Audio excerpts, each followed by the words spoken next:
Hi everyone. In this video I told that I have prepared this video on the duties of Indian people. This video is not for others. This video is mainly prepared for the people and all the stakeholders of India. Those who are seeing the same vision as has been visualized by our Honorable Prime Minister Narendra Modi. Our Honorable Prime Minister Narendra Modi has visualized that India has to be made a developed nation by 2047, when India will celebrate its 100th year of independence. I also see the same vision. I also have the same vision. I also have the same mentality. I also have the same zeal. But with my limited capacity, what I can do is to spread his message. I am his messenger. As a messenger of our Honorable Prime Minister, I can spread the message to the people. Today also in one of the seminars conducted by political studies of Bengal, that it was held in Victoria College in Rajabajar area, okay, just next to Shialda.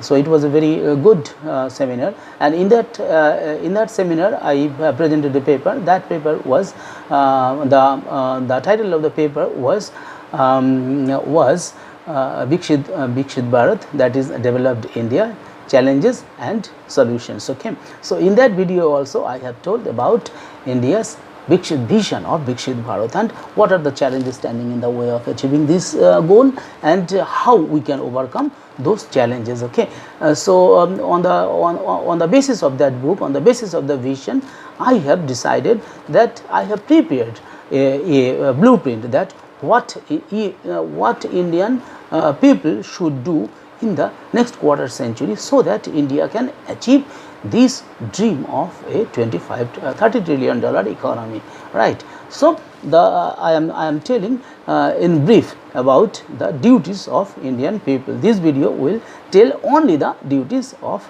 Indian people, right? So different people have different jurisdictions of work, right? It is not that all people do the same job. Some work as cobblers, some work as teachers, some work as physicians, some work as domestic help, some work as farmers, right? So different people work differently, and with different capacities, with different capabilities, and with different qualities, with different skills, with different qualifications, with different salaries, with different circumstances they work, right?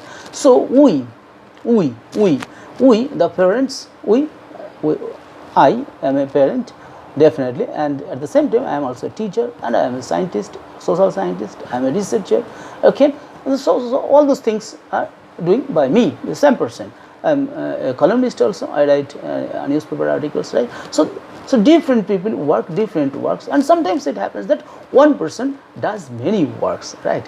So we, the parents, students, teachers and workmen, must do our best. That is, we must perform our duties assigned by the concerned departments and for which we have been employed or engaged. It means that whatever organization we are associated with, whatever companies or whatever offices do we work, we should work or perform our duties as has been given or has been allocated to us by the concerned office, concerned organization, concerned industry, concerned office, right? Okay, so there are many voluntary nature of works too. All should work the work, all should worship the work, all should worship the work. Why I am saying this? Why worship the work? Because government has kept you, government is giving salary, or any organization has kept you as an employee, and you have been employed by the government or semi-government or non-government organization or industry or organization or office or maybe person. But if you do not do your work, if you go early, if you come late to the office, and you gossip in the office, or in the maybe in the school, in the college, in the university, without teaching or without performing your assigned duties, this is not good, and you will have to stop this. You will have to stop this, because you are not only hampering yourself, it is you are, by avoiding your work, you are not only disregarding your duty, you are not only disregarding your office, not only disregarding your manager or your officer, you are disregarding Mother India. You are disregarding Mother India. That is why I say that you have to respect your organization or the person who has given you work, right? So you have to worship your work. Remember, you have to worship your work. Remember what? You have to worship your work, okay?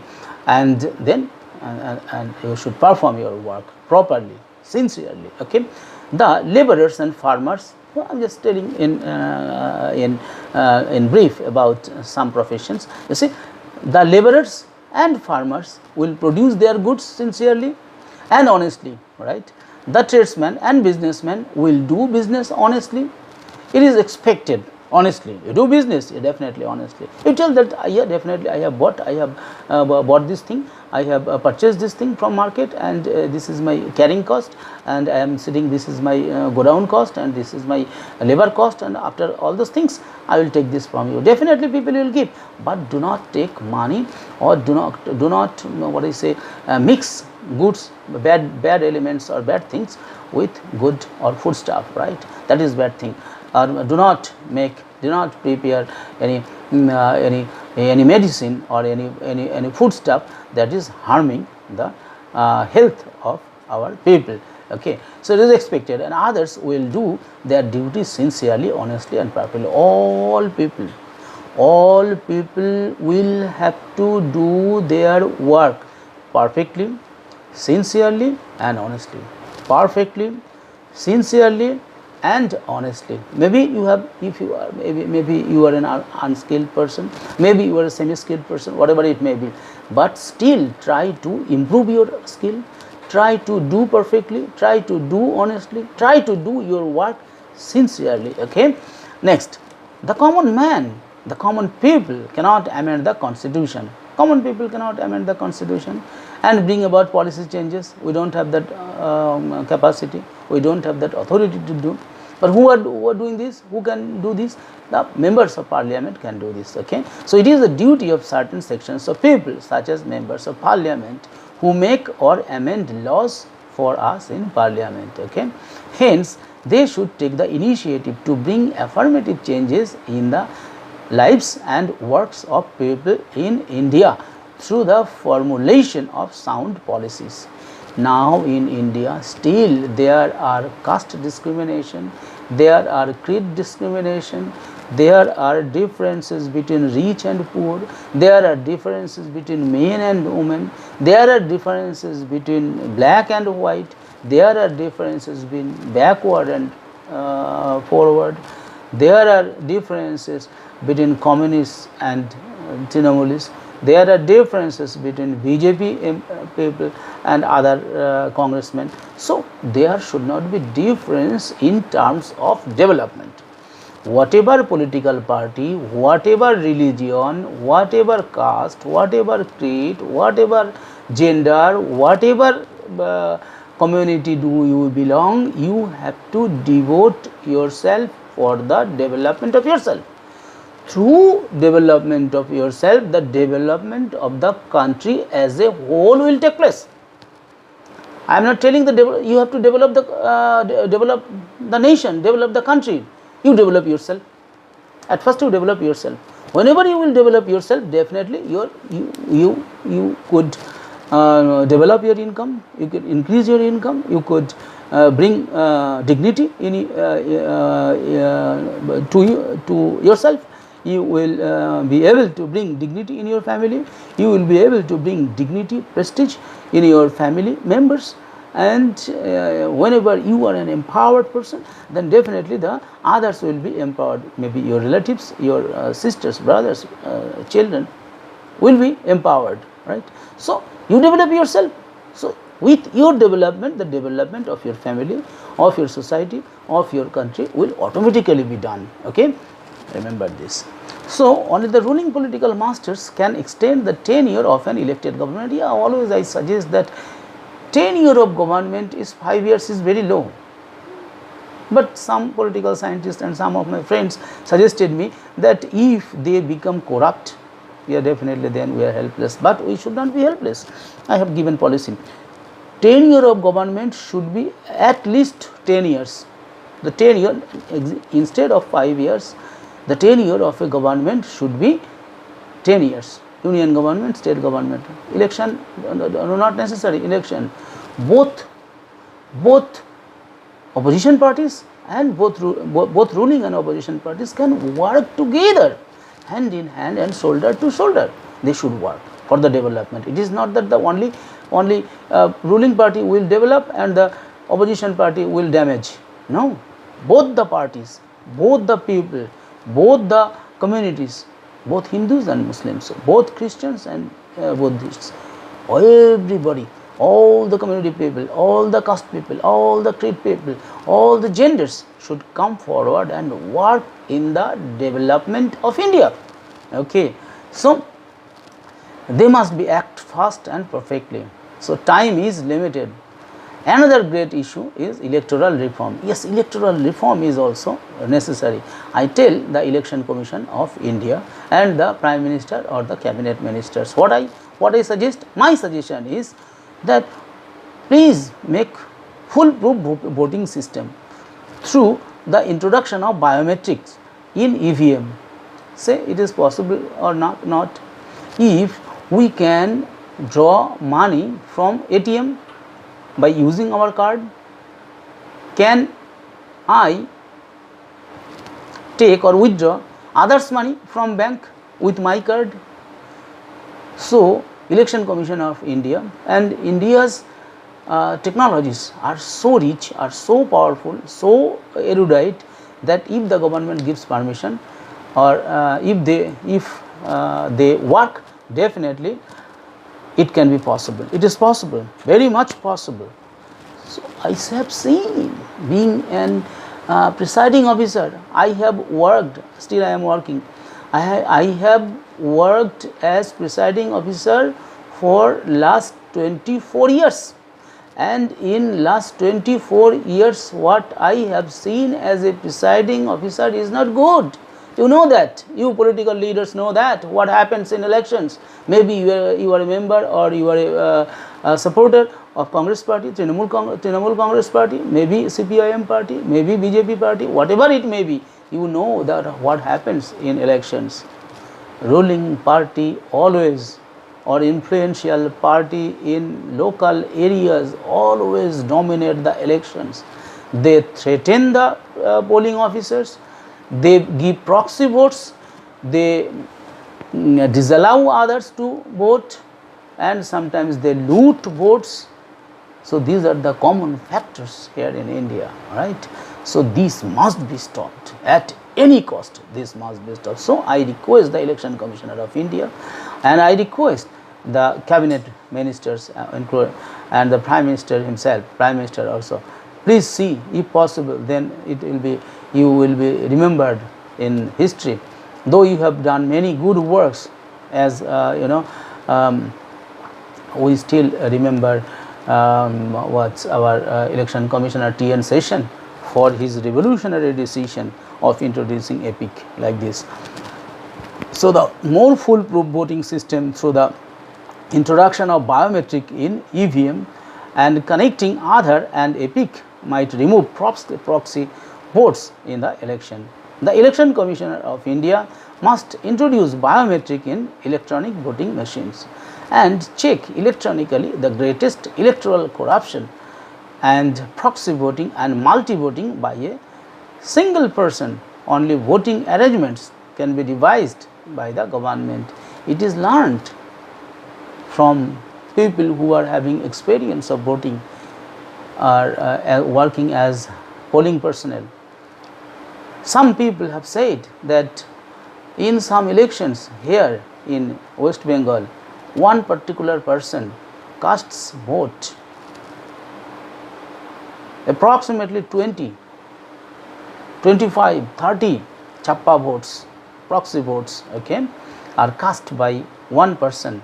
May he be a 70-year-old man may she be a 25-year-old girl. So this is the situation in India. I think it seems that everywhere in India the situation is the same. So government of India must think about that, particularly the Election Commissioner of India. Okay. In addition to all these, what we require now is to make India the world's largest trading nation of goods. In the USA, many they have become billionaires by trading. Okay. So India should also do trading or give emphasis on more trading. But poverty is a great challenge in India. Still, poverty, yes, definitely poverty is a challenge. I was asking some people when now I am doing a research on sustainable development goals in West Bengal. I was taking an interview of rural people, and one housemaid, she told that I cannot eat 3 times square meal.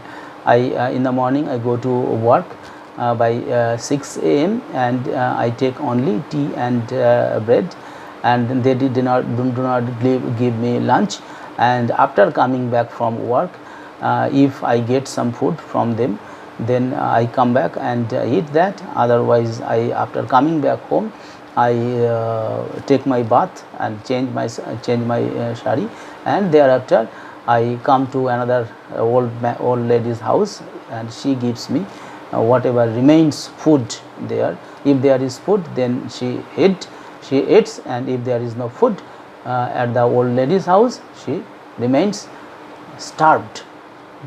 She sleeps by drinking water only. So this is situation. It is not that all people are happy, all people are empowered, and all people are earning lots of money. No, it is not like that. The picture is not so rosy in India, right? It is rather very gloom. Okay, so in addition to that, what I say that to making India the world's largest trading nation, I told that India should give more emphasis on trading, and but poverty is a great challenge in India, yes. Hence, the government must act to eliminate the rate of poverty to a 0 level. Poverty is a cure, and poverty is a curse rather. Poverty is a curse in India. So we must come out of this curse. All of us have to take initiative to remove the evil poverty from the soil of India. Let us take an oath that we all will try our level best to feed the unfed people, okay, or unfed people or hungry people from our own capacity. Okay. So poverty has different dimensions. Despite that, to understand poverty, we may remember the ideas of the World Bank. According to World Bank, poverty is pronounced as deviation in well-being and comprises many dimensions. It includes low income and instability or inability to acquire basic goods and services necessary for survival and dignity. Okay. Poverty also encompasses low levels of health and education, poor access to clean water and sanitation, inadequate physical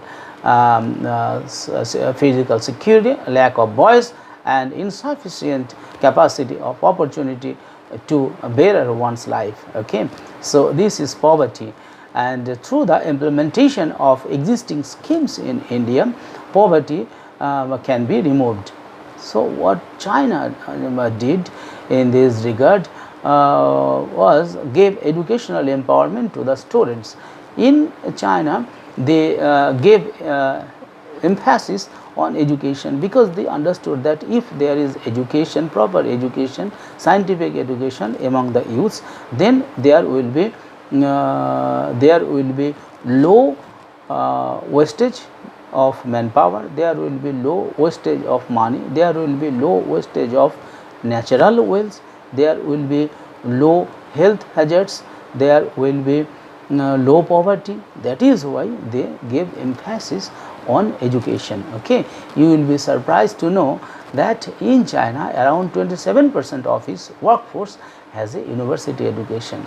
27% of its workforce has university education, while in India this rate is very low, which is almost same as Germany. In Germany also people, almost 27% or 25% people are having university degrees. Okay. So India also requires spreading its university education compulsorily among workers of all categories. In India at present there are 1087 like this universities, but population is 1.44.2 billion. It means India is having 144 crore people. But these, to accommodate this number of students, this number of people, there are almost 30 lakh students in India in higher education. But all those students, if we want to accommodate, then more universities and colleges should be established, should be set up, right? Maybe in private initiative, maybe in public-private partnership. Okay.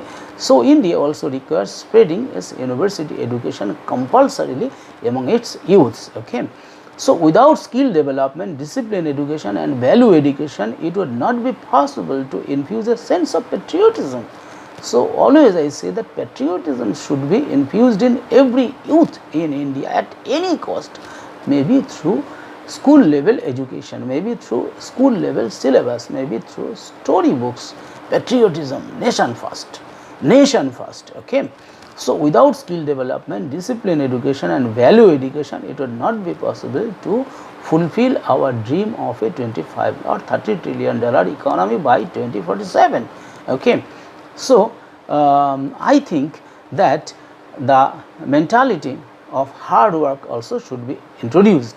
Respect for self, respect for family and respect for country as a whole should be infused among the students and youths of this country, right? So with our combined efforts, we can increase our GDP, our per capita income, and we can become the most developed country, maybe third most prosperous, third largest economy by 2035 or maybe maximum by 2047. Okay. But before 2047 we will definitely overcome Germany and Japan, those who are holding the third and fourth position ahead of us. But by 2030 we will be able to overcome them, China, both Germany and Japan. Okay. So India can do all these things. I am sure that Indian youths are very enthusiastic. Indian youths are very enthusiastic, hard working, inquisitive and meritorious. They can do anything. They can accept any challenge anywhere in the world. They are our greatest wealth of this. They are the greatest wealth of this country.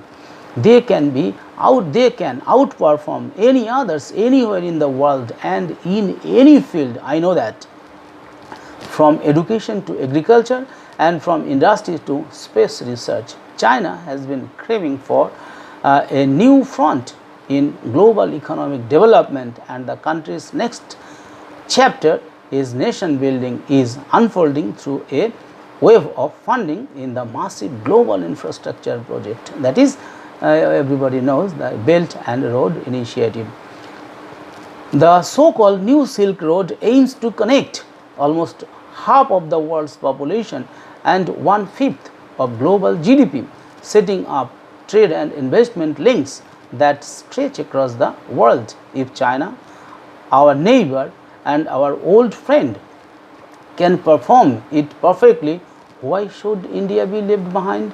Why can't India do this? India also should make or take initiative like this, like the Belt and Road Initiative undertaken by Chinese government. Okay. So India is very adaptive and enthusiastic to learn from anywhere in the world.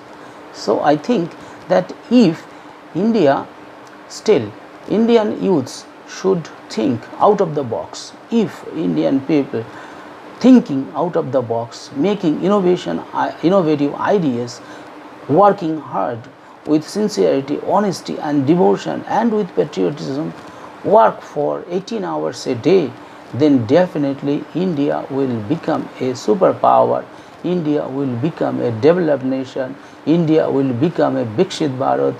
The vision of India's Honorable Prime Minister Narendra Modi will be fulfilled only by the hard-working mentality, by the participation of all able-bodied and of adult people, maybe men, maybe women, maybe boys, maybe girls, maybe poor, maybe rich, maybe farmers, maybe teachers, maybe physicians, maybe businessmen, maybe traders, and all kinds of people.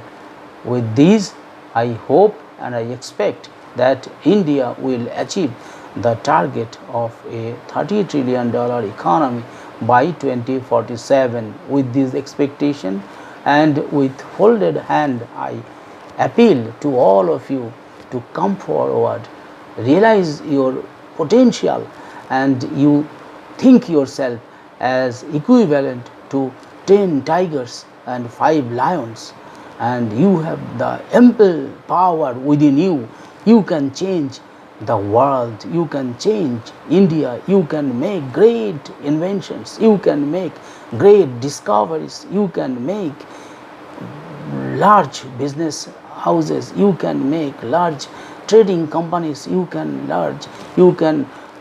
flourish in games and sports, you can perform a lot, you can write thesis, you can do discoveries, many maybe in science, and you can, for that reason I would say to all of you, with arts or humanities stream, definitely those are necessary, but at the same time you should give, or students should read, or students should study STEM subjects. What are the STEM subjects? The STEM subjects are science, technology, engineering and mathematics. Science, technology, engineering, mathematics. So STEM subjects should be chosen by the students and studied, and then become a important part and parcel of nation building.